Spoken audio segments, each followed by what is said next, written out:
Hello guys, कैसे हैं आप लोग। मैं हूं अमित तलडा, आपका फ्रेंड, फिलोसोफर एंड गाइड। स्वागत है आपका सर वीजी स्टडी हब में। हम पढ़ रहे हैं एफएसएम के प्रैक्टिकल एमसीक्यूज। ठीक है, फर्स्ट और सेकंड पार्ट मैं डाल चुका हूं सर। आई होप आप देख रहे होंगे और आई होप आपको बहुत ज़्यादा फायदा हो रहा होगा। और मैं बताना चाहता हूं कि आपके लाइक्स मैं देख रहा हूं और I am happy. I am want to thank you for this. आप लाइक कर रहे हो, बहुत अच्छा लग रहा है और मोटिवेशन मिल रहा है कि ये सीरीज़ कंप्लीट होने के बाद और अगर मेरा टाइम बचा या मेरे हेल्थ ने मुझे सपोर्ट किया तो और भी चीज़ें आ सकती हैं। इट्स जस्ट डैट कि मैं कमिट नहीं करना चाहता, क्योंकि बाद में अगर कुछ प्रॉब्लम हो गई तो ठीक है, आप समझ सकते हो। ठीक है, तो कोशिश पूरी चल रही है सर, भरोसा रखिए। जितना मैं कर सकता हूँ, what ever is possible is being done. ठीक है, और जो नहीं हो पा रहा है मतलब वो पॉसिबल नहीं है बिकॉज ऑफ वेरियस रीजंस। ठीक है, चलिए, तो thank you for watching, thank you for liking, thank you for commenting. ठीक है, सब मैं देख रहा हूँ, पढ़ रहा हूँ और I am happy about that. चलिए, तो स्वागत है आपका। आज हम पढ़ने वाले हैं सर लेवरेज। ठीक है, कैपिटल स्ट्रक्चर के अंदर ही आपको एक पार्ट है लेवरेज। लेवरेज के हम प्रैक्टिकल क्वेश्चंस, प्रैक्टिकल एमसीक्यूज पढ़ने वाले। ठीक है, तो स्टार्ट करते हैं। लेवरेज को पहले हम समझते हैं, लेवरेज क्या होता है, उसके फॉर्मूलेज क्या होते हैं और उसके बाद हम एक एक करके क्वेश्चन स्टार्ट करेंगे। अब लेवरेज अगर आपने पढ़ा होगा तो लेवरेज का सिंपल मीनिंग है रिस्क। लेवरेज का सिंपल मीनिंग क्या है? रिस्क।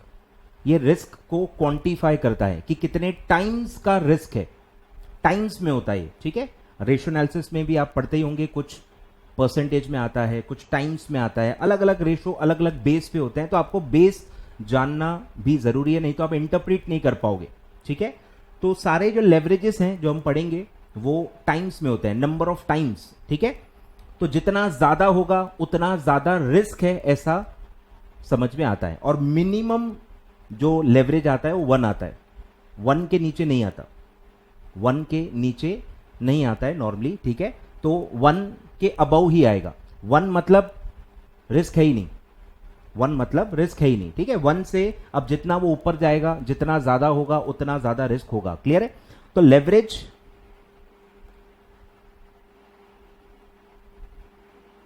के 3 टाइप्स है, आपको पता ही है।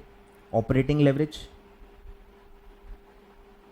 ऑपरेटिंग लेवरेज, और दूसरा है फाइनेंशियल लेवरेज। और नाम भी बिल्कुल सोच के रखे गए हैं। ठीक है, कि अगर आप बिजनेस को देखो तो 2 तरह के रिस्क होते हैं। एक है कि आपको अपने ऑपरेटिंग एक्सपेंडिचर निकालने हैं, मतलब लॉस क्या क्या वजह से हो सकता है, क्या क्या चीजें रिकवर करनी है आपको अपने सेल से। तो एक होता है सर ऑपरेटिंग एक्सपेंस, बरोबर है, जिसको आप फिक्स कॉस्ट कहते हो। बिजनेस के खर्चे, बिजनेस के खर्चे जो डे टू डे सारे खर्चे होते हैं, जो प्रॉफिट एंड लॉस आप बनाते हो, याद आ रहा है? प्रॉफिट एंड लॉस बनाते हो ना, तो सारे जो इनडायरेक्ट एक्सपेंसेस आप डेबिट करते हो वो होता है पूरा फिक्स कॉस्ट। तो ये रिस्क है बिजनेस का, अगर वो फिक्स कॉस्ट रिकवर नहीं कर पाई तो लॉस होगा।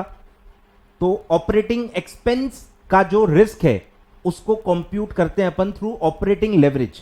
सिमिलरली अगर आपने बोरोइंग ली है तो एक और बर्डन आप ले रहे हो जिसको कहते हैं आप इंटरेस्ट, तो वो भी एक बर्डन है, फिक्स कॉस्ट से अलग है। फिक्स कॉस्ट मतलब वो सिर्फ ऑपरेटिंग एक्सपेंस होते हैं। ऑपरेटिंग एक्सपेंस क्या होते हैं सर? जो डे टू डे आपके बिजनेस रिलेटेड है, जो डे टू डे आपके बिजनेस से रिलेटेड है, सैलरी, रेंट, एडवर्टीजमेंट, अकाउंटिंग, ये वो सब जो बिजनेस के खर्चे होते हैं वो सारे ऑपरेटिंग एक्सपेंसेस होते हैं। और interest is non operating item, क्योंकि interest day to day business से रिलेटेड है ही नहीं। अगर आपने बोरोइंग नहीं भी ली है तो भी आप बिजनेस कर सकते हो। बोरिंग लेना है नहीं लेना है, इट्स अ फाइनेंशियल डिसीजन, उसका डे टू डे बिजनेस से कोई लेना देना नहीं है। क्लियर है? तो interest is a non operating item. Clear है? तो वो अलग बर्डन है और ये उन लोगों के लिए जिन्होंने बोरिंग ली है। अगर सर किसी कंपनी ने बोरिंग ही नहीं ली है तो उसका फाइनेंशियल लेवरेज आएगा ही नहीं, 0 आएगा ही नहीं, मतलब 1 आएगा। 1 मतलब कि लेवरेज है ही नहीं। आ रहा है कुछ समझ में? तो फाइनेंशियल लेवरेज उन्हीं फर्म्स का आता है जिन्होंने बोरिंग ली हुई है।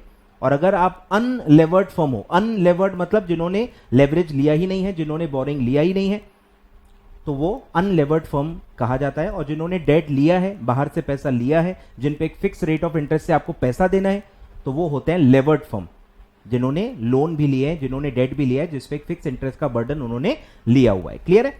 तो बहुत ही लॉजिकल नाम है, बहुत ही लॉजिकल नाम है। ठीक है, तो operating leverage is about fixed cost. Fixed cost मतलब ऑपरेटिंग कॉस्ट, ऑपरेटिंग कॉस्ट, इसीलिए नाम है operating leverage. Financial cost is about interest, ठीक है, और ये मैंडेटरी नहीं है, जरूरी नहीं कि हर फर्म का फाइनेंशियल लेवरेज होगा।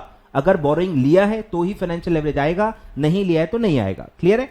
और इन दोनों को अगर आप मल्टीप्लाई कर लो तो आपका आता है कंबाइंड लेवरेज। अब ये मैथ्स है, आप इनको ऐड नहीं कर सकते सर, ये नंबर ऑफ टाइम्स में है। अगर कोई चीज नंबर ऑफ टाइम्स में है उसको आप ऐड नहीं कर सकते कि बेस 1 होता है, सब में लेवरेज नहीं भी है तो 1 आता है ना आंसर, तो आप ऐड कैसे करोगे? तो वो नंबर ऑफ टाइम्स में है, तो मैथमेटिकली अगर आपको दोनों को ऐड करना है तो मल्टीप्लीकेशन से होता है। नहीं आएगा आपको ख्याल में क्योंकि आपका मैथ्स उतना अच्छा नहीं है, बट मैं बता रहा हूं सिंपली आप उसको ऐड नहीं कर सकते हैं क्योंकि वो रुपीज नहीं है, वो नंबर ऑफ टाइम्स है। नंबर ऑफ टाइम्स में दोनों में बेस 1 वैसे ही आ जाता है, तो आप उसको ऐसे ऐड नहीं कर सकते। अगर आप उसको ऐड करना है आपको दोनों को मल्टीप्लाई करना है, अपने आप वो ऐड हो जाते हैं, वो मैं बताऊंगा क्वेश्चंस में, ठीक है।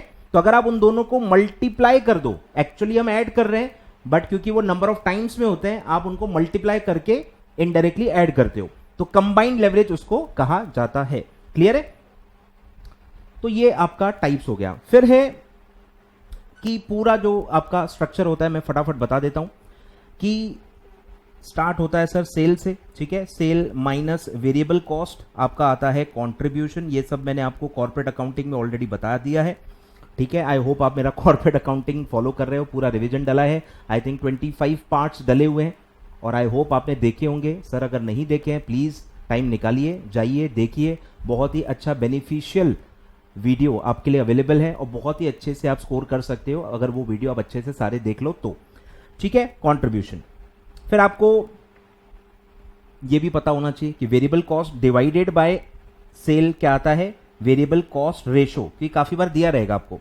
फिर कंट्रीब्यूशन को आप सेल से डिवाइड करोगे तो आता है पीवी रेशो, ये सब आपको पता होगा, ठीक है, मैं फिर भी बता रहा हूं। और अगर आपको एक आइटम दिया है दूसरा निकालना है तो ये आपको फॉर्मूला पता होना चाहिए कि variable cost ratio plus PV ratio is equal to 100, दोनों मिला के हमेशा 100% होता है।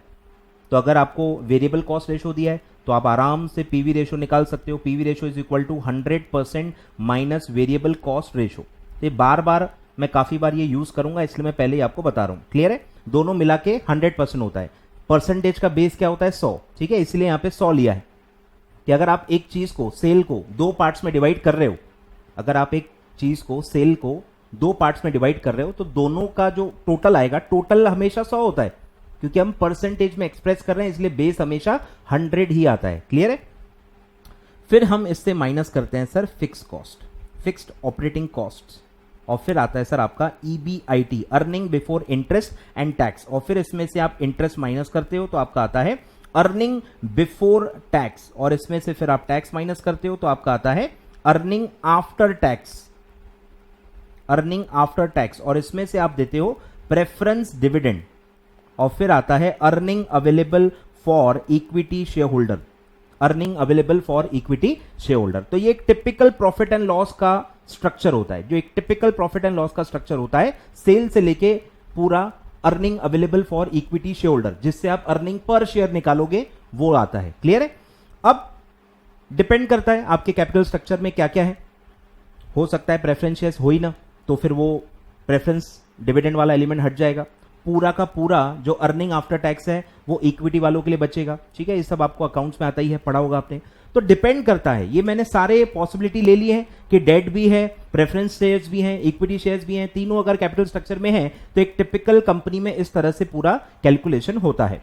अब आते हैं लेवरेज पे, ठीक है। तो लेवरेज के फॉर्मूले क्या है? लेवरेज में आप दो नाम पढ़ोगे, एक नॉर्मल पढ़ोगे ऑपरेटिंग लेवरेज, और एक नाम आता है डिग्री ऑफ ऑपरेटिंग लेवरेज। 2 नाम आते हैं, मतलब ऑलमोस्ट सेम ही होता है, ठीक है। तो मैं एक एक करके आपको बता देता हूं। चलिए, पहला है ऑपरेटिंग लेवरेज। ऑपरेटिंग लेवरेज का फॉर्मूला है contribution upon EBIT। Simple logic है कि operating leverage is all about, operating leverage is all about fix cost, कि फिक्स कॉस्ट का बर्डन कितना है। फिक्स कॉस्ट का बर्डन कितना है, यही तो हमको निकालना है। तो फिक्स कॉस्ट के ऊपर का item divided by fix cost का नीचे का आइटम, तो ये जो डिफरेंस है, ये जो नंबर ऑफ टाइम्स में डिफरेंस है, ये बताएगा कि कितना ज्यादा है फिक्स कॉस्ट। और जितना फिक्स कॉस्ट ज्यादा होता है उतना उनकी गैप बढ़ती है, और उतना जब आप उन दोनों को डिवाइड करते हो तो उतना नंबर ऑफ टाइम्स वो ज्यादा आता है। तो अगर आपको फॉर्मूला याद नहीं आ रहा है तो सिंपल है, ऑपरेटिंग लेवरेज मतलब ऑपरेटिंग कॉस्ट मतलब फिक्स कॉस्ट के ऊपर का item divided by fix cost का नीचे का आइटम। बहुत ही सिंपल फॉर्मूला है याद करने के लिए, ठीक है। तो फिक्स कॉस्ट के ऊपर का आइटम कंट्रीब्यूशन, फिक्स कॉस्ट के नीचे का आइटम ईबीआईटी, बस यही आपको निकालना है। अब इनटू 100 नहीं आएगा क्योंकि ये परसेंटेज में नहीं है, ये नंबर ऑफ टाइम्स में होता है, तो इसमें इनटू 100 नहीं होता। क्लियर है। और एक इसका ही भाई है degree of operating leverage. Degree of operating leverage मतलब ये चेंज वाला फॉर्मूला है कि अभी कभी भी आपको ऐसा दिया रहा है कि भाई कोई एक एलिमेंट चेंज हो रहा है, तो आपको अगर चेंज से लेवरेज निकालना हो, कंट्रीब्यूशन अपॉन ईबीआईटी क्या है, ये फिक्स्ड अमाउंट्स हैं, एक साल का एक्चुअल अमाउंट है। पर अगर आप आगे का सोच रहे हो या आप फोरकास्टिंग कर रहे हो कि इतना चेंज हुआ तो फिर क्या होगा, तो चेंज वाले फॉर्मूलेज में, चेंज वाली सिचुएशंस में जब आप फोरकास्टिंग कर रहे हो, जब आपको इफेक्ट देखना है, जब आपको लेवरेज को अप्लाई करना है, तब degree of operating leverage use होता है। मतलब है वही, डिग्री ऑफ ऑपरेटिंग लेवरेज भी क्या है, ऑपरेटिंग लेवरेज ही है, सिर्फ क्योंकि हमने चेंज से निकाला है, मतलब ये फ्यूचर के बारे में होता है।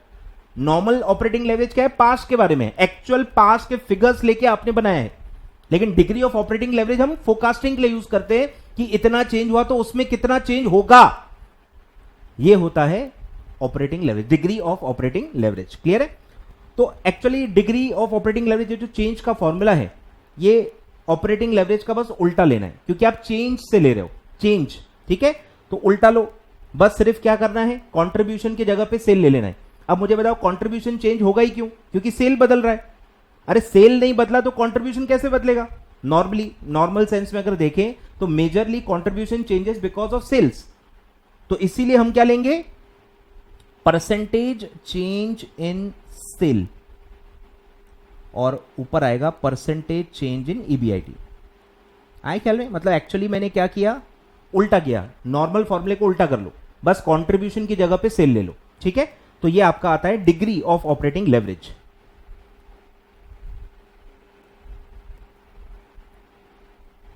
ठीक है। सेकंड पे आ जाओ, फाइनेंशियल लेवरेज। ठीक है, फाइनेंशियल लेवरेज क्या है सर, इंटरेस्ट। तो इंटरेस्ट के ऊपर का डिवाइडेड बाय इंटरेस्ट के नीचे का, यानी EBIT divided by earning before tax. ठीक है, सिंपल फॉर्मूला है, बहुत ही सिंपल है, लॉजिकल है। और दूसरा है degree of financial leverage, degree of financial leverage. Clear है।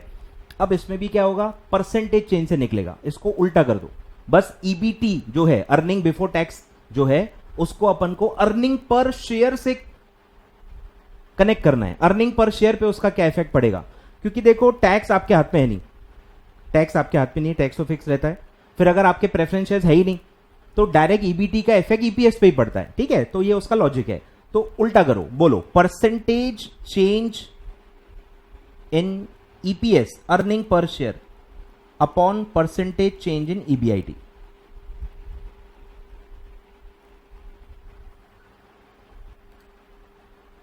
क्लियर है। सेम।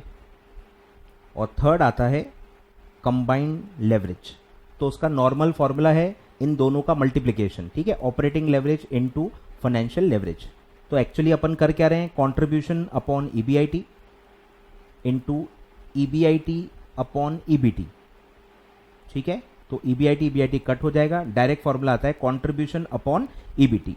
मतलब दोनों कॉस्ट का कंबाइंड लेवरेज, फिक्स कॉस्ट का भी आपने खर्चा ले लिया, आपने इंटरेस्ट भी ले लिया, दोनों मिला के आपका टोटल लेवरेज कितना है, टोटल बर्डन कितना है, टोटल रिस्क कितना है, वो अगर आपको निकालना है तो कंबाइंड लेवरेज से निकलेगा। तो डायरेक्ट फॉर्मूला आ जाएगा contribution upon EBT, direct formula आ जाएगा कंट्रीब्यूशन अपॉन ईबीटी। या अगर आप ऑलरेडी ये दोनों इंडिविजुअली ऑपरेटिंग और फाइनेंशियल लेवरेज निकाल चुके हो तो बस दोनों को मल्टीप्लाई कर लो, आपका कंबाइंड लेवरेज आ जाएगा। इसको भी आप देखो घुमा सकते हो।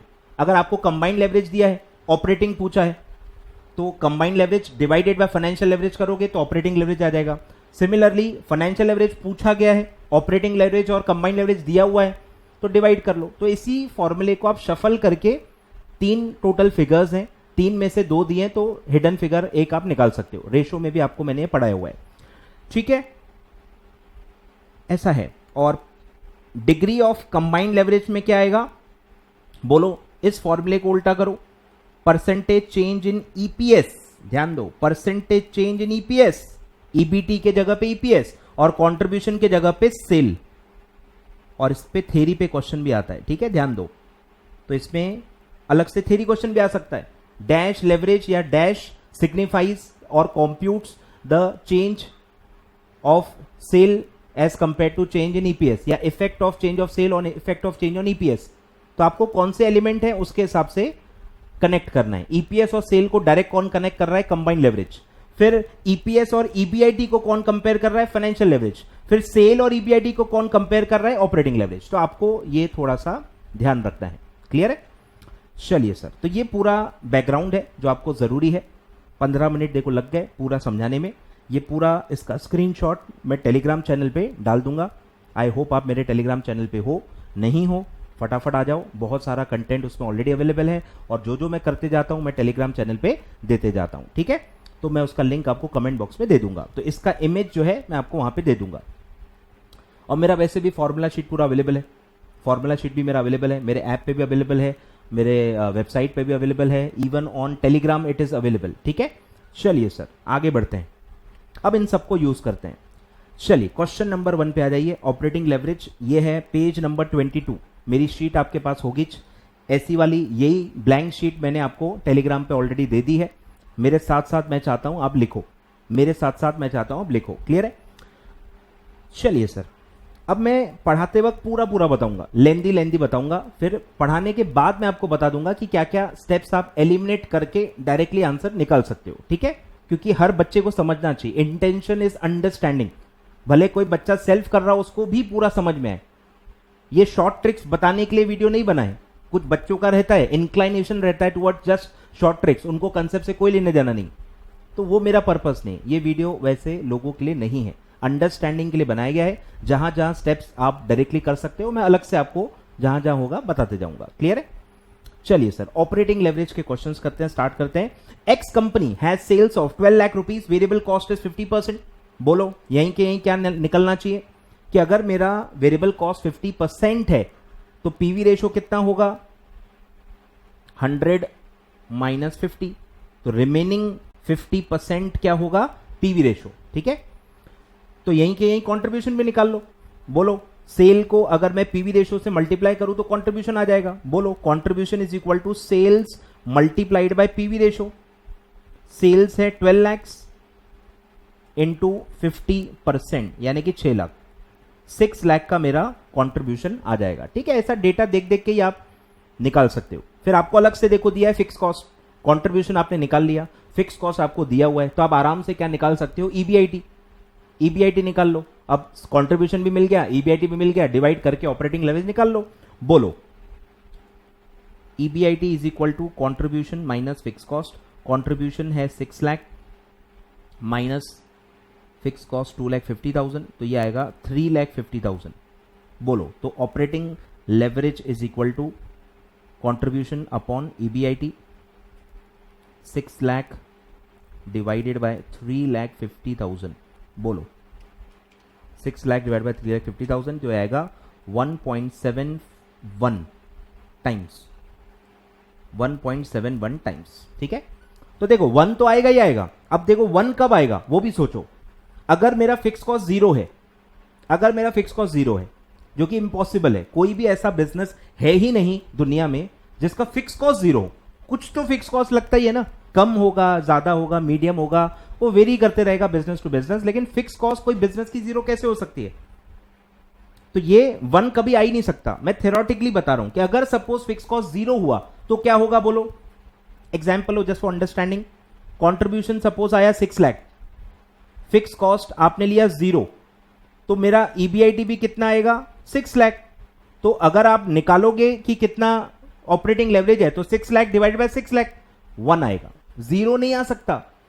लेवरेज 0 नहीं आ सकता। मिनिमम लेवरेज कितना रहेगा, 1। बेस 1 है, तो यहां 1.71 नहीं देखना है, यहां 1 को हटा देना है समझने के लिए।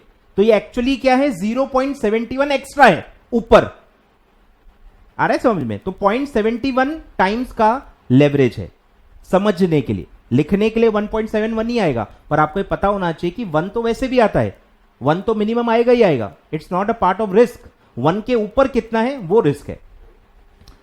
क्लियर है? बढ़ते हैं आगे, चलिए। सब ये आपको आंसर दिए ही हुए हैं, या आप लिखना चाहो तो लिख सकते हो। पॉज करके अभी लिख लो।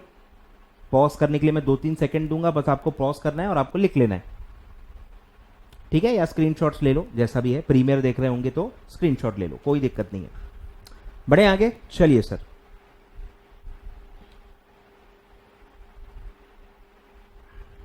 चलिए आ जाइए। फाइनेंशियल लेवरेज, चलिए। A firm provides following information, sold 2 lakh units at 30 rupees per unit, variable cost 15 rupees per unit. बोलो, यहीं के यहीं स्टार्ट हो जाओ। अगर मेरा सेल है 30 रुपीज, मेरा वेरिएबल कॉस्ट है 15 रुपीज, तो सर मेरा कॉन्ट्रीब्यूशन कितना होगा पर यूनिट? 30 माइनस 15, तो मेरा 15 रुपीज पर यूनिट क्या है? कॉन्ट्रीब्यूशन। तो टोटल कॉन्ट्रीब्यूशन कैसे आएगा? Contribution per unit into unit sold. बोलो, 15 इंटू 2 लाख, तो ये आएगा 30 लैक्स। 30 लैक्स मेरा टोटल कॉन्ट्रीब्यूशन आ गया। फिर है कि फिक्स कॉस्ट दिया है 10 लाख, तो आपका ईबीआईटी आ जाएगा। बोलो, EBIT is equal to contribution minus fix cost. 30 lakhs मेरा कॉन्ट्रीब्यूशन है, माइनस 10 लैक्स, तो ये आ जाएगा 20 लैक्स। फिर दिया है डेट है 10 लाख रुपीज, डेट 10 लाख है और उस पर 10% का रेट ऑफ इंटरेस्ट है। अब नॉर्मली इंटरेस्ट कभी डायरेक्टली दिया नहीं रहता, आपको टोटल लोन दिया रहेगा, टोटल डेट, टोटल डिबेंचर्स, और उसका एनुअल रेट ऑफ इंटरेस्ट दिया रहेगा। आपको मल्टीप्लाई करके एनुअल इंटरेस्ट निकालना है। बोलो, इंटरेस्ट कैसे आएगा? Interest is equal to 10 lakhs multiplied by 10%, यानी कि 1 लाख। तो 1 लाख का आपका इंटरेस्ट होगा, तो आपका ईबीटी कितना आएगा? बोलो, ईबीटी कितना आएगा? EBIT that is 20 lakh minus interest that is 1 lakh, तो आपका ईबीटी आएगा 19 लैक्स। ठीक है, तो आपका सारा डेटा आ गया। अब फाइनेंशियल एवरेज निकालना है। फाइनेंशियल एवरेज का फॉर्मूला क्या है? बोलो, ईबीआईटी अपॉन ईबीटी। बोलो, financial leverage is equal to EBIT upon EBT. तो ईबीआईटी था अपना 20 लैक्स और ईबीटी था अपना 19 लैक्स। बोलो, कितना आएगा? 20 डिवाइडेड बाय 19, यह आएगा 1.05 टाइम्स। 1.05 टाइम्स दिख रहा है? 1 तो देखो आना ही था, सिर्फ 1 के ऊपर कितना है? 0.5। मतलब इससे समझ में आता है कि इंटरेस्ट का बर्डन बहुत कम होगा, जो कि दिख भी रहा है। 20 लैक्स का आपका ईबीआईटी है, उसके मुकाबले आपका इंटरेस्ट सिर्फ 1 लाख है। आए ख्याल में? ये सिर्फ अंदाजे के लिए ही होता है कि आपका रिस्क कम है, ज्यादा है, कितना है। क्लियर है? तो इस तरह से आपको कंप्यूटेशन करना है। क्लियर है? इसमें आप m प्लस m माइनस भी यूज कर सकते हो।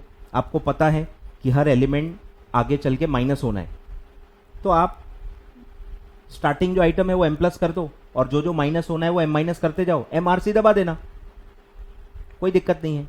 यानी आप 30 लाख से 19 लाख डायरेक्टली आ सकते हो, पर उससे कोई दिक्कत नहीं है, मतलब वो कोई मतलब नहीं है उसका, क्योंकि आपको फिगर्स इंडिविजुअली लगेंगे। फॉर्मूले में इंडिविजुअली बीच के फिगर्स डालने हैं ना, तो m प्लस m माइनस से कोई फर्क नहीं पड़ता। एक एक करके आपको सारे फिगर्स निकालने पड़ेंगे, और जो पूछा है उसके हिसाब से डेटा यूज करके आपको फॉर्मूला अप्लाई करना है। क्लियर है? चलिए सर, ये हो गया फाइनेंशियल लेवरेज। आगे बढ़ते हैं।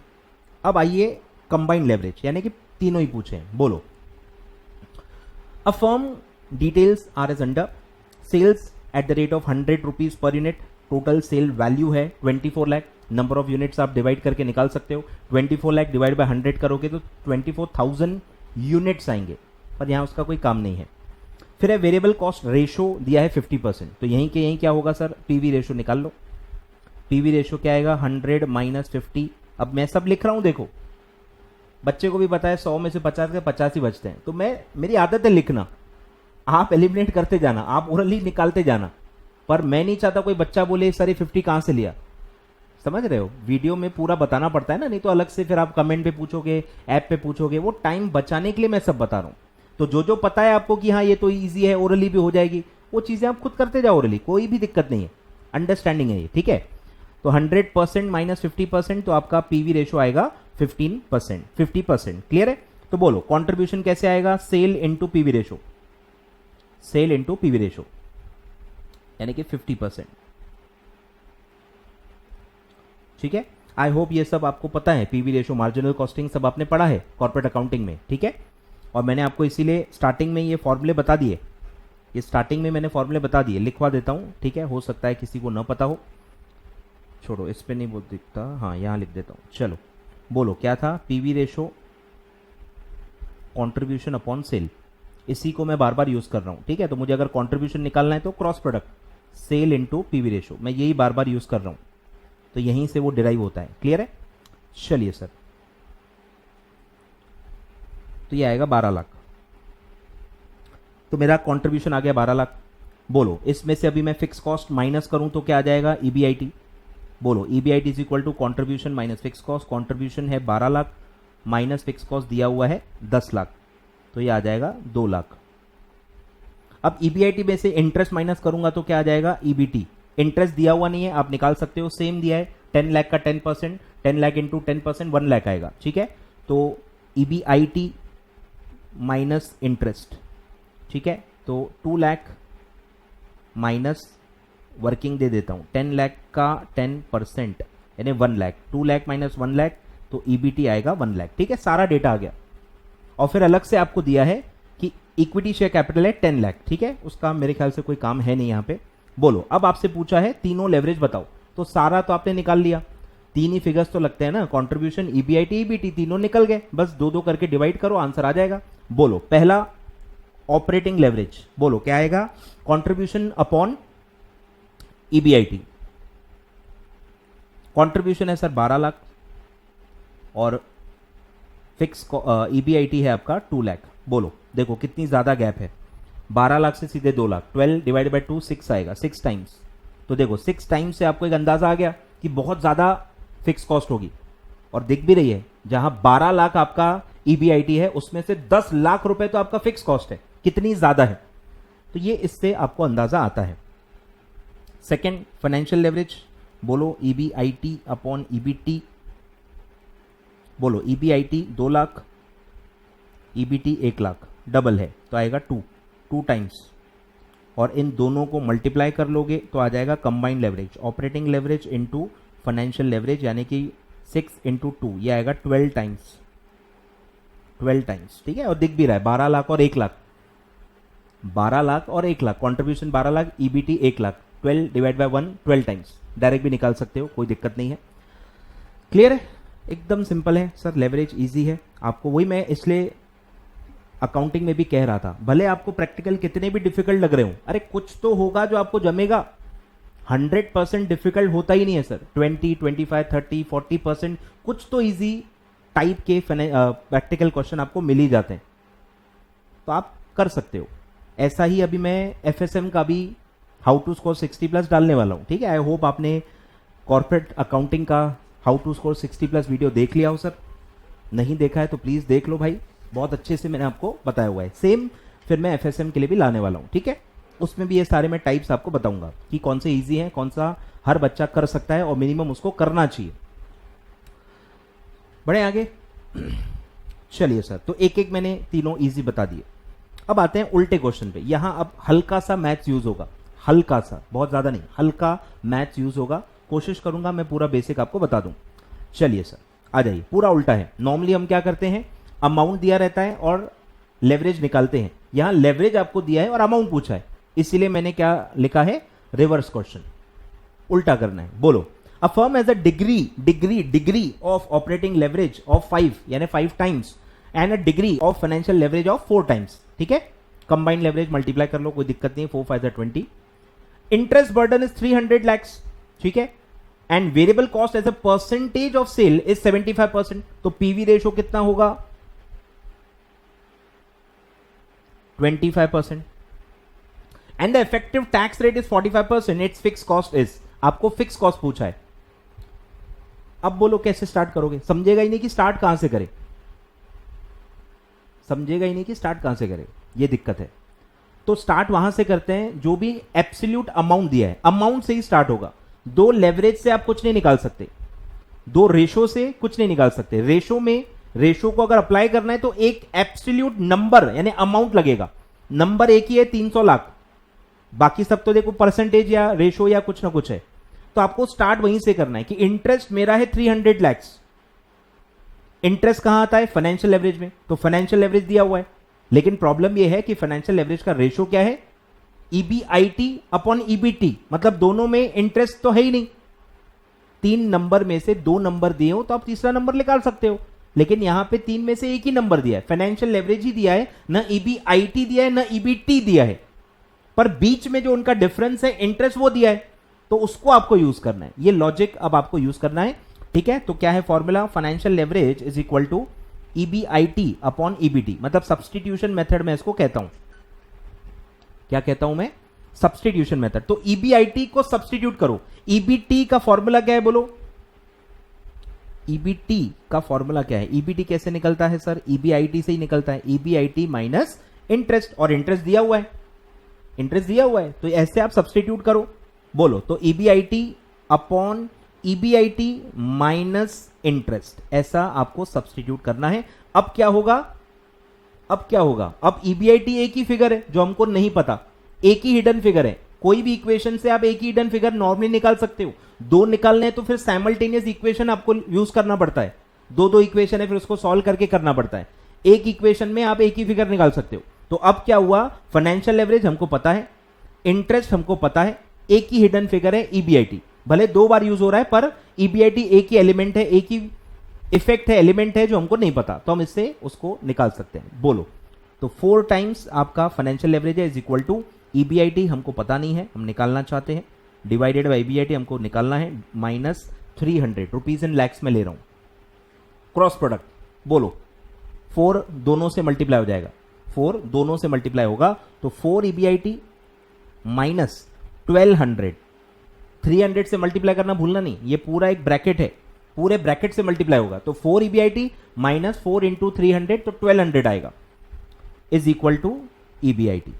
बोलो, सिर्फ ईबीआईटी है मतलब 1 ईबीआईटी, ये भी मैंने आपको बताया हुआ है, सिर्फ ईबीआईटी मतलब 1 ईबीआईटी। अब उसको उधर भेजो, 4 ईबीआईटी में से 1 ईबीआईटी माइनस करोगे तो 3 ईबीआईटी आएगा, 4 ईबीआईटी माइनस ये इधर आएगा तो 1 आएगा, कुछ नहीं है मतलब 1 है, और 1200 को उधर भेजो, 1200 को उधर भेजो, माइनस है तो उस साइड जाएगा, साइन चेंज हो जाएगी, प्लस हो जाएगा, तो 1200, तो 4 minus 1 3, EBIT is equal to 1200, तो ईबीआईटी इज इक्वल टू 3 नीचे जाएगा, डिवाइड हो जाएगा, मल्टीप्लीकेशन इस साइड मल्टीप्लीकेशन है, उस साइड जाएगा तो डिवाइड होगा, मल्टीप्लीकेशन का उल्टा डिवीजन, तो सब आपको बेसिक्स पता होना चाहिए। तो ये आएगा 400, तो ईबीआईटी है आपका 400, तो ईबीआईटी मिल गया, इंटरेस्ट दिया हुआ है, ईबीटी निकाल लो, बोलो।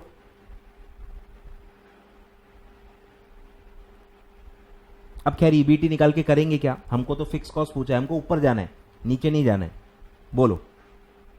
अब बताओ कि ईबीआईटी से कंट्रीब्यूशन तक कैसे जाएंगे, ईबीआईटी और कंट्रीब्यूशन के बीच में ही फिक्स कॉस्ट आता है, और ईबीआईटी और कंट्रीब्यूशन को कौन कनेक्ट करता है, ऑपरेटिंग लेवरेज। तो अब आपको ऑपरेटिंग लेवरेज यूज करना है। ऑपरेटिंग लेवरेज का फॉर्मूला देखोगे तो 3 में से 2 फिगर अब मिल चुके हैं, बोलो।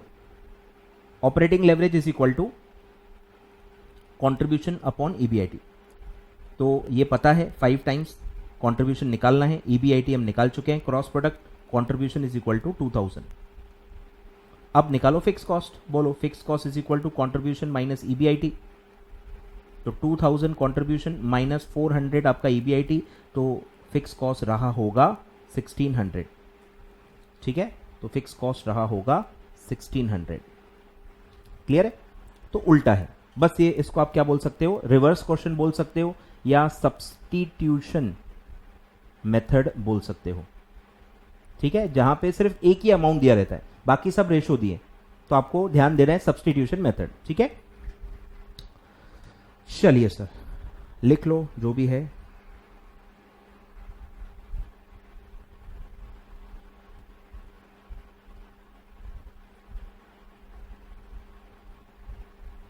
सब दिया हुआ है मैंने, खैर ठीक है, समझ में आया क्या?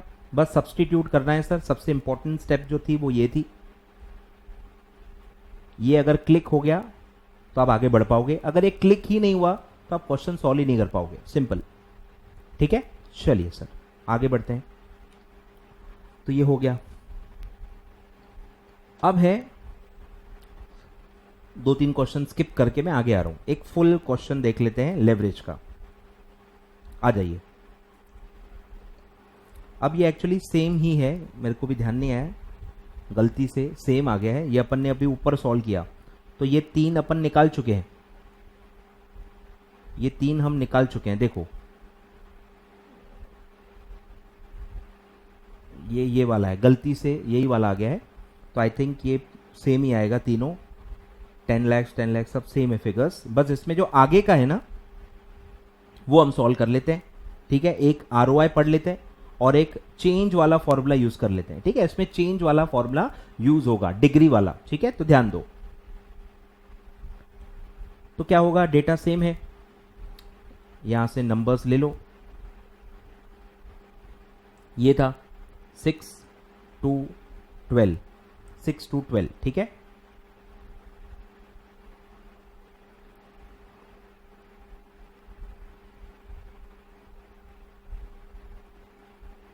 ठीक है, बोलो। अब पूछा है आरओआई। अब आरओआई के लिए आपको टोटल इन्वेस्टमेंट चाहिए। टोटल इन्वेस्टमेंट में क्या आता है, इक्विटी, रिजर्व्स एंड सरप्लस और बोरिंग्स। अब यहां इक्विटी कैपिटल तो दिया हुआ है, डेट भी दिया हुआ है, लेकिन रिजर्व्स एंड सरप्लस नहीं दिया है। तो या तो आप आरओई निकाल लो, यानी इन्वेस्ट, यानी जो इक्विटी शेयर होल्डर होते हैं, इक्विटी के एंगल से अगर आप निकाल रहे हो तो आप इक्विटी शेयर कैपिटल के बेस पे निकाल सकते हो।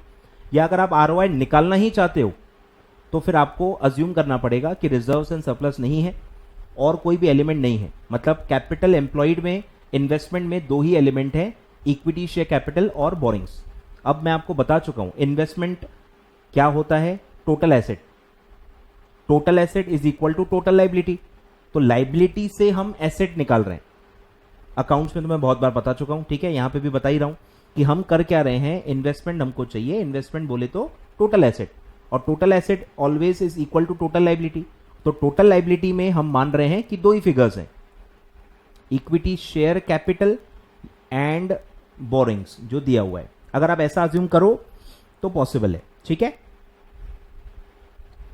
चलो बोलो आरओआई निकालो। आरओआई का फॉर्मूला क्या है sir, EBIT upon investment into 100।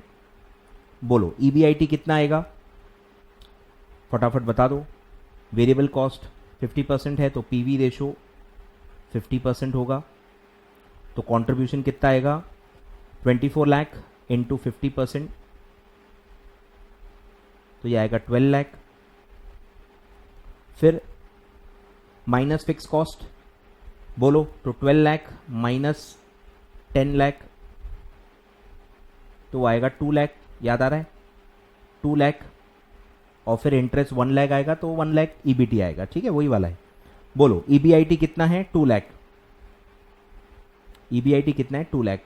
Investment कितना ले रहे हैं अपन, 10 lakh equity, 10 lakh debt, total आएगा 20 lakh into 100। 2 lakh divide by 20 lakh, वो आएगा 10%। ठीक है, 10% आएगा। या आप इसको आरओई समझ के आरओई भी निकाल सकते हो, कोई दिक्कत नहीं है। पर चलो आरओआई निकाल लो, कोई दिक्कत नहीं है, लिख लो। क्लियर है, मेरी शीट में मैं अपडेट कर दूंगा आंसर। ठीक है, मैंने आरओई बता दिया है। आरओआई इस तरह से अज्यूम करके निकाल सकते हैं, कोई दिक्कत नहीं। एमसीक्यू में अजम्पशन लेने के अलावा आपके पास कोई ऑप्शन भी नहीं है।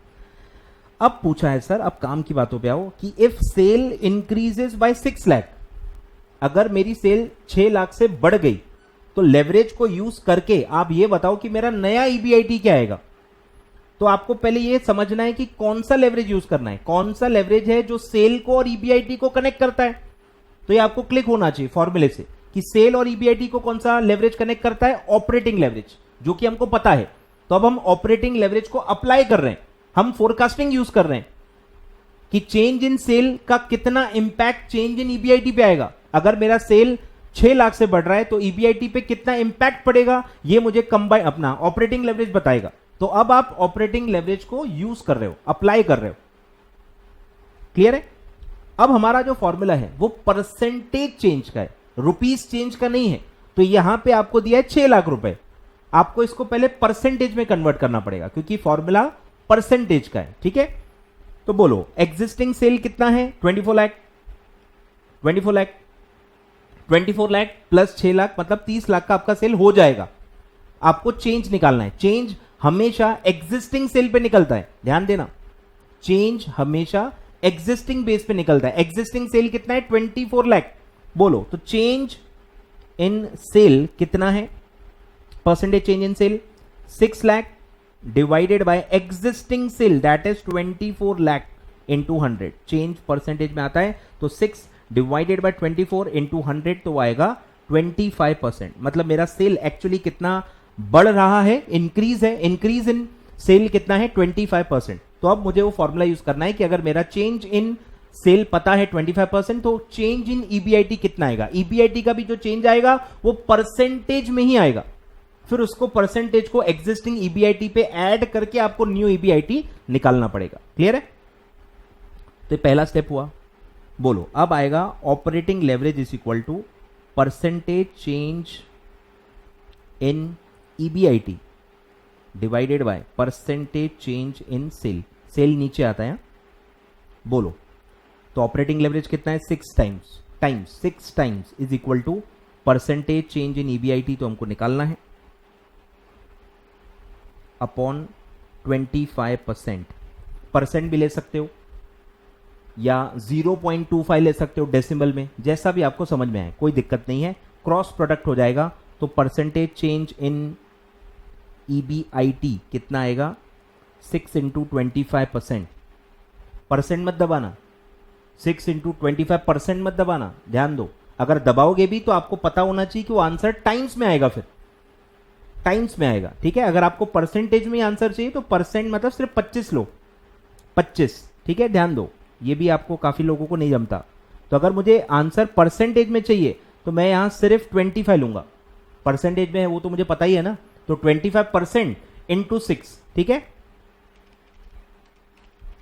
150%, यानी कितने से मेरा ईबीआईटी बढ़ेगा, चेंज कितना आएगा, 150%, ठीक है। तो बताओ new EBIT is equal to old EBIT plus 150%। बोलो ओल्ड ईबीआईटी कितना था, 2 लाख रुपीस, याद आ रहा है? ओल्ड ईबीआईटी था 2 लाख रुपीस, 2 लाख का 150% ऐड करना है, कैलसी पे डायरेक्ट निकाल लो। बोलो 2 लाख प्लस 150 डायरेक्ट परसेंट दबा दो तो आएगा 5 लाख, ठीक है। तो डायरेक्टली आपका जो नया ईबीआईटी होगा वो 5 लाख होगा, मतलब कितने से बढ़ रहा है, 3 लाख से। अगर आप 2 लाख को 150% से मल्टीप्लाई करोगे तो चेंज मिलेगा। 2 लाख इंटू 150% वो 3 लाख आएगा। 3 लाख क्या है, इंक्रीज। न्यू निकालने के लिए ओल्ड प्लस इंक्रीज को ऐड करना पड़ेगा, तो मैं डायरेक्ट यहां प्लस दबा रहा हूं, मतलब डायरेक्टली न्यू का आंसर आएगा। अगर आप मल्टीप्लाई करोगे तो न्यू ईबीआईटी नहीं आएगा, सिर्फ इंक्रीज का अमाउंट आएगा। फिर ओल्ड और इंक्रीज को ऐड करके आप 2 लाख प्लस 3 लाख 5 लाख अलग से निकाल सकते हो, ठीक है। तो फॉर्मूला आप कैसा यूज कर रहे हो आपको पता होना चाहिए, उससे क्या निकलता है, ठीक है। तो कुछ लोग मल्टीप्लाई करेंगे तो बोल देंगे वो न्यू ईबीआईटी है, ऐसा नहीं है। मल्टीप्लाई करके निकालोगे 150% से तो वो इंक्रीज का अमाउंट आएगा, वो न्यू ईबीआईटी नहीं होगा, वो इंक्रीज का अमाउंट होगा। क्लियर है? चलिए बढ़े आगे, चलिए आई होप आपको समझ में आ गया होगा कि ये कैसे निकालते हैं। ये पूरा चेंज का क्वेश्चन है, ठीक है। काफी बच्चों को नहीं ख्याल में आता है, इस तरह से वो यूज होता है, ठीक है। बढ़ते हैं आगे, चलो अब क्या बचा, लेवरेज के देखो मेरे क्वेश्चंस हो गए। कुछ बच्चों को टफ क्वेश्चन करने हैं, मैं देखूंगा अगर मेरा टाइम बचा, मेरी हेल्थ ने सपोर्ट किया तो सबसे आखिरी में मैं एक आध दो फुल प्रॉब्लम्स पढ़ा दूंगा, ठीक है। ज्यादा एक्सपेक्टेशन मत रखो, अपने आप से ज्यादा एक्सपेक्टेशन रखो।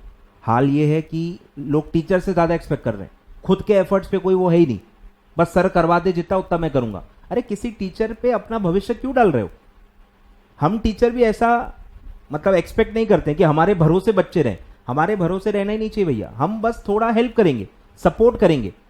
जो में हमारा लोगो है ना, हम सिर्फ ऊपर उठाएंगे, आपको एक स्टेप आगे बढ़ाएंगे, करना आप ही को है। तो बहुत ज्यादा टीचर से एक्सपेक्टेशन रखना भी गलत है, फ्रैंकली बता रहा हूं मैं। तो अपने आप से ज्यादा एक्सपेक्टेशन रखो एज कंपेयर टू टीचर्स। चलिए सर, अब 2-3 क्वेश्चन पढ़ लेते हैं, थोड़ा टाइम बचा हुआ है। तो वो कैपिटल स्ट्रक्चर का और एक फाइनेंशियल बीपी का क्वेश्चन है, वो कर लेते हैं। मतलब कैपिटल स्ट्रक्चर थ्योरी वाले जो क्वेश्चन है वो अपन कल पढ़ेंगे, ठीक है। चलिए आगे आ जाओ, ये जो अदर्स में है वही अपन को पढ़ना है। सबसे इजी अदर्स का पहला क्वेश्चन पढ़ते हैं, आ जाइए। MNC expects its sale to increase by 10% from the current level of 5 million. अभी 5 मिलियन है, 5 मिलियन से 10% बढ़ जाएगी, ठीक है। तो टोटल कितनी हो जाएगी बोलो? न्यू सेल कितनी होगी? 5 मिलियन प्लस 10%। बोलो 5 प्लस 10%, तो वो आ जाएगा 5.5 मिलियन। तो 5.5 मिलियन आपका न्यू सेल हो जाएगा with a net profit margin of 8%, जो कि सेल पे ही होता है, 8% ऑफ सेल, एंड अ पे आउट रेशियो ऑफ 30%। जो भी कमाई आपकी बचती है टैक्सेस पे करने के बाद, प्रेफरेंस डिविडेंड देने के बाद, और पे आउट रेशियो काय के लिए होता है? डिविडेंड के लिए, इक्विटी डिविडेंड के लिए होता है पे आउट रेशियो। क्लियर है?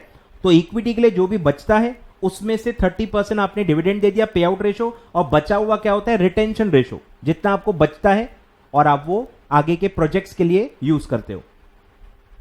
तो दिया है what financing for the next year will be available from internal sources.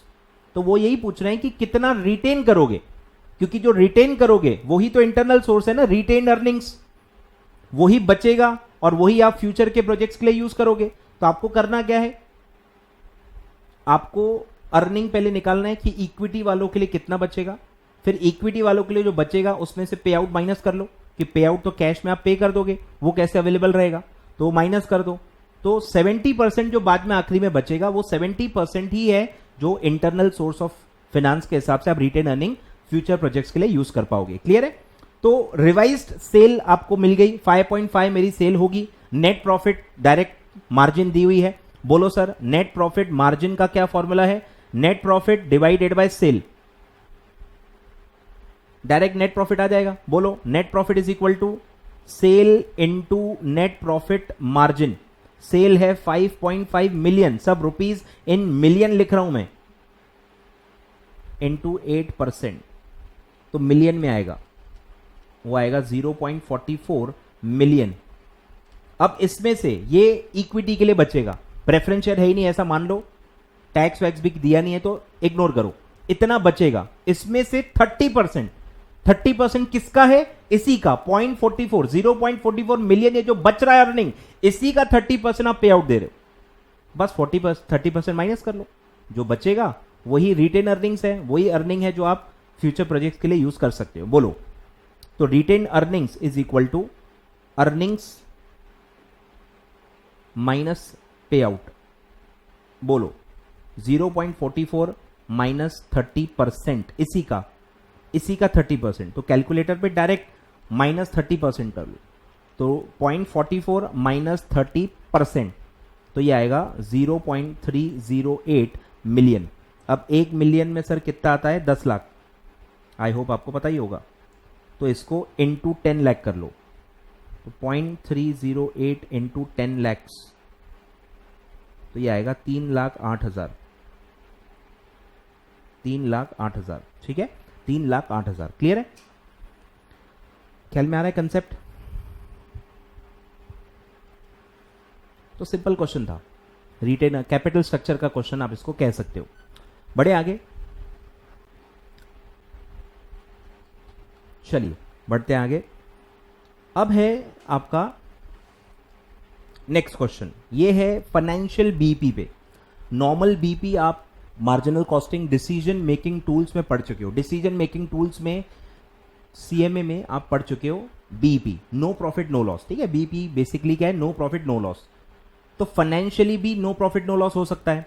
जो मैंने आपको पूरा ये वर्किंग बताया, यही आपको यूज करना है। ये जो पूरा ढांचा बताया, इसमें ऐसी सेल ऐसा पॉइंट ऑफ सेल और ऐसा पॉइंट ऑफ ईबीआईटी जहां पे आपका अर्निंग पर शेयर जीरो आए, जहां पे ये जो है earning available for equity share holder, ये अगर जीरो आएगा तो वो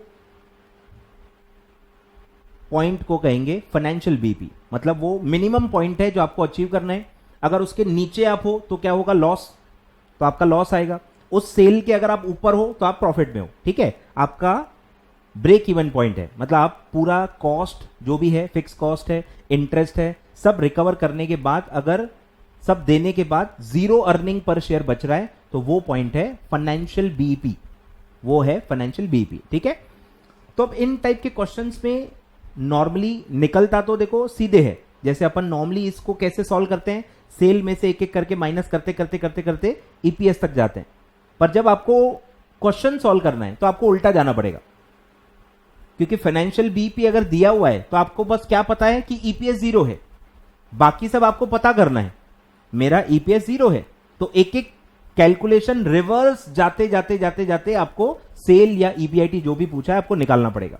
तो यहां सब रिवर्स वर्किंग होगी, यहां सब रिवर्स वर्किंग होगी, तो इसीलिए थोड़ा मैथमेटिक्स यहां पे यूज होगा। क्लियर है?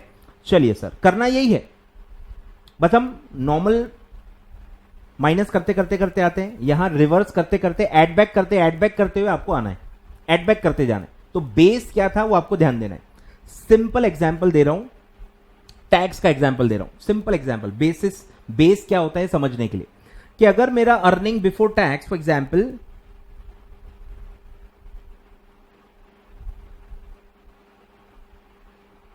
एग्जांपल है 100, अब मैं बार बार 100 ही लेता हूं क्योंकि परसेंटेज का बेस 100 होता है, मैं क्या करूं, ठीक है।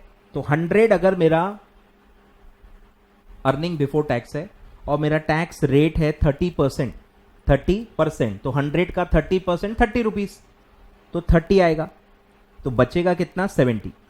तो अब जब आप ये फाइनेंशियल बीपी के क्वेश्चन सॉल्व करोगे आपको ये 70 दिया रहेगा, 70 से आपको 100 पहुंचना है, और आपको टैक्स का रेट दिया होगा 30%, पर वो 30% काय का होता है, ईबीटी का होता है, वो अर्निंग आफ्टर टैक्स का नहीं होता है, इसलिए आपको बेस का ध्यान देना है। आप 70 का 30 नहीं ले सकते, 70 का 30% लोगे तो 21 आएगा, 70 प्लस 21 91 आएगा, 100 नहीं आएगा। यही बस आपको समझना है, यही समझना है, यही बेस का प्रॉब्लम आपको जाएगा। जो दिया है उसका वो परसेंट नहीं होगा, उसका बेस क्या होगा वो आपको समझना है परसेंटेज में, आए ख्याल में। तो ये परसेंटेज ही है, इसलिए मैं यही नंबर यूज करता हूं, ये परसेंटेज ही है, मतलब जो भी नंबर आपको दिया है वो 70% है, वो 70% है। तो डिवाइडेड बाय 70 करूंगा, इनटू 100 करूंगा, तो डायरेक्टली मेरा ईबीटी आ जाएगा। और अगर मुझे टैक्स निकालना है तो डिवाइडेड बाय 70 इनटू 30 करूंगा, मल्टीप्लाई जिससे करते हो वो अमाउंट निकलेगा, 30 करूंगा तो टैक्स निकलेगा, 100 करूंगा तो ईबीटी निकलेगा। ये आपको बार बार बेस कन्वर्ट करना पड़ेगा, और कोई इसका तरीका है नहीं, उल्टा जाने में यही करना है कि वो क्या है, उसका बेस क्या है ये आपको पता करना है, क्योंकि जो भी परसेंटेज आपको दिए रहते हैं ना वो ऊपर के होते हैं, नीचे के अमाउंट के नहीं होते, इसीलिए इस तरह से वर्किंग में करते करते करते करते आपको बताऊंगा। क्लियर है? चलिए सर आगे बढ़ते हैं, आ जाइए, करें स्टार्ट। चलिए, capital structure of Neil limited is as under, equity plus reserve in surplus, पूरा नेटवर्थ दिया है 200 लाख, प्रेफरेंस शेयर कैपिटल दिया है 10% rate of dividend 50 lakh, 12% term loan, 12% rate of interest होता है 150 लाख, टोटल आप मारोगे तो कितना आएगा 400 लाख। ठीक है, ऐसा आपका पूरा कैपिटल स्ट्रक्चर है। फिर दिया what should be the approximate EBIT, पूछा क्या है, ईबीआईटी पूछा है कि क्या वो ईबीआईटी होगा, फाइनेंशियल बीपी जो पॉइंट पे होता है वो ईबीआईटी, ऐसे ईबीआईटी जिसपे आपका ईपीएस जीरो हो, मतलब वही फाइनेंशियल बीपी का पॉइंट पूछा है, ऐसा earning before interest and tax जहां पे आपका ईपीएस जीरो आता है। क्लियर है? तो नील आएगा, वो आपको पूछा है, और अज्यूम टैक्स रेट 35%। क्लियर है? बोलो सर, कुछ लोगों को समझेगा ही नहीं कि स्टार्ट कहां से करें, कमेंट करो, बताओ कि आपकी भी बत्ती गुल हो गई और आपको भी समझ में नहीं आ रहा है कि सर इसको शुरू कैसे करें, कमेंट करके बताओ। ठीक है, तो यहां उल्टा स्टार्ट करना है। मुझे क्या पता है कि मेरा अर्निंग पर शेयर 0 है, मेरा अर्निंग पर शेयर 0 है। अब एक एक स्टेप पीछे जाना है। अर्निंग पर शेयर के पहले क्या आता है? Preference dividend. ये जो है ना, इसी को आप डिवाइड करते हो नंबर ऑफ शेयर से और आप अर्निंग पर शेयर निकालते हो। तो अर्निंग पर शेयर मतलब ये earning after earning available for equity share holders. तो आपने पहले क्या किया होगा? प्रेफरेंस डिविडेंड माइनस किया होगा। अब प्रेफरेंस डिविडेंड ऐड कर दो, प्रेफरेंस डिविडेंड ऐड कर दो। अब प्रेफरेंस डिविडेंड तो डायरेक्टली अमाउंट में निकलता है, वो परसेंटेज में नहीं आता। परसेंटेज तो वो प्रेफरेंस शेयर कैपिटल का होता है। 10% काय का? 50 लाख का। बोलो, ऐड बैक करो प्रेफरेंस डिविडेंड, कितना आता है? 50 लाख का 10% यानी कि 5 लाख। तो उसके पहले आपका प्रॉफिट क्या रहा होगा, यानी अर्निंग आफ्टर टैक्स क्या रहा होगा? 5 लाख, बराबर। अर्निंग आफ्टर टैक्स आपका 5 लाख रहा होगा। फिर 5 लाख में से आपने पूरा 5 लाख प्रेफरेंस डिविडेंड दे दिया और आपका earning available for equity share holder 0 हो गया। ठीक है, तो ये सिंपल है। अब अर्निंग आफ्टर टैक्स से आपको अर्निंग बिफोर टैक्स में जाना है। अब यहां एब्सोल्यूट अमाउंट नहीं आएगा, प्रेफरेंस डिविडेंड तो एब्सोल्यूट अमाउंट आ गया क्योंकि वो तो प्रेफरेंस शेयर कैपिटल पे होता है। अरे लेकिन टैक्स प्रेफरेंस शेयर कैपिटल पे थोड़ी होता है। टैक्स का रेट जो होता है वो तो अर्निंग बिफोर टैक्स पे होता है, जो कि आपको यहां पता नहीं है। तो वही वो वाला जो मैंने बताया कि अगर मैं अर्निंग बिफोर टैक्स को 100 मान लू, अर्निंग बिफोर टैक्स जिस पे टैक्स का रेट निकलता है वो अगर मैं 100 मान लू, तो इस पे लिखा हुआ है टैक्स रेट है 35%, तो इसी का 35% है। अर्निंग बिफोर टैक्स का 35%, 35 रुपीज आएगा और वो माइनस करके आता है अर्निंग आफ्टर टैक्स। आए ख्याल में? तो उल्टा है, देखो आप अर्निंग आफ्टर टैक्स पे हो तो ये जो भी 5 लाख रुपए हैं ये 65% है। काय का 65%? अर्निंग बिफोर टैक्स का। तो अब मैं निकाल रहा हूं टैक्स, या डायरेक्टली अर्निंग बिफोर टैक्स भी निकाल सकते हो। डायरेक्ट अर्निंग बिफोर टैक्स निकाल लो। बोलो, रिवर्स वर्किंग होगी कि ये जो 5 लाख है, ये जो 5 लाख है ये अर्निंग बिफोर टैक्स है जिसका बेस कितना है? 65%। और मुझे क्या निकालना है? अर्निंग, सॉरी वो ये अर्निंग आफ्टर टैक्स है। 5 lakh is earning after tax और मुझे अर्निंग बिफोर टैक्स पे जाना है। तो इनटू मैं करूंगा 100%। आए ख्याल में? डिवाइडेड बाय 65, जो जिसका बेस है 5 लाख रुपए आफ्टर टैक्स है, तो आफ्टर टैक्स का बेस 65 है, तो मैं 65 से डिवाइड करूंगा और जो निकालना है अर्निंग बिफोर टैक्स यानी 100, उससे मल्टीप्लाई करूंगा। बोलो कितना आएगा? तो ये आएगा 7.69 और इसका डिफरेंस लोगे तो टैक्स आ जाएगा 1.69। क्लियर है? तो हम ईबीटी पे आ गए। हमको क्या पूछा है? ईबीआईटी। बस एक स्टेप और ऊपर जाना है। अब बस अगर मैंने इंटरेस्ट ऐड बैक कर दिया तो मेरा आंसर आ जाएगा ईबीआईटी। बोलो इंटरेस्ट कैसे निकालते हैं? दिया हुआ है कि आपका टर्म लोन है 150 लाख, उस पर 12%। बोलो 150 लाख इंटू 12%, बोलो कितना आएगा? 18 लाख आ रहा है क्या? तो ऐड कर लो, ये आएगा 25.69 लैक्स, 25.69 लैक्स। अब इसको अच्छी बात यह है, भगवान की दया से क्रॉस चेक कर सकते हैं।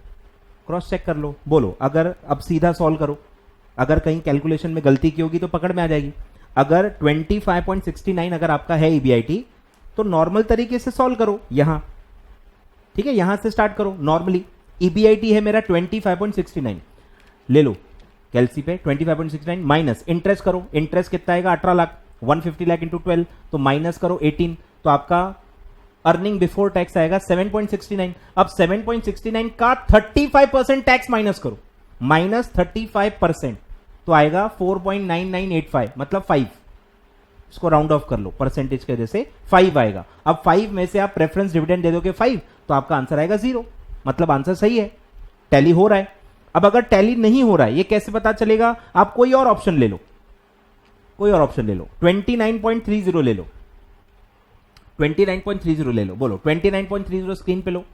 माइनस पहले क्या करेंगे? इंटरेस्ट यानी 18 लाख। 29.3 माइनस 18 तो आएगा 11.3।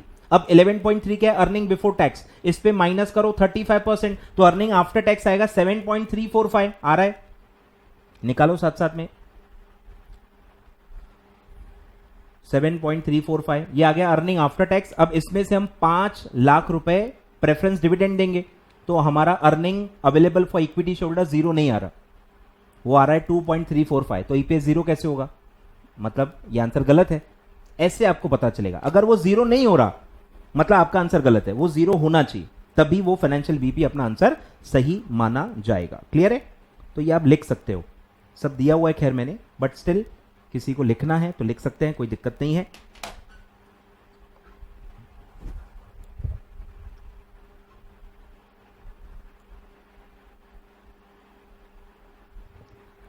अब क्या बचा है, एक और क्वेश्चन है, वो एबिडिटा एनालिसिस पे है। ईबीडी आईटीए एबिडिटा मतलब एक कैश फ्लो से रिलेटेड है कि एक बिजनेस को प्रॉफिट के हिसाब से आप अगर एनालाइज कर रहे हो तो आपको पता होना चाहिए कि प्रॉफिट में बहुत सारे फ्लॉ होते हैं।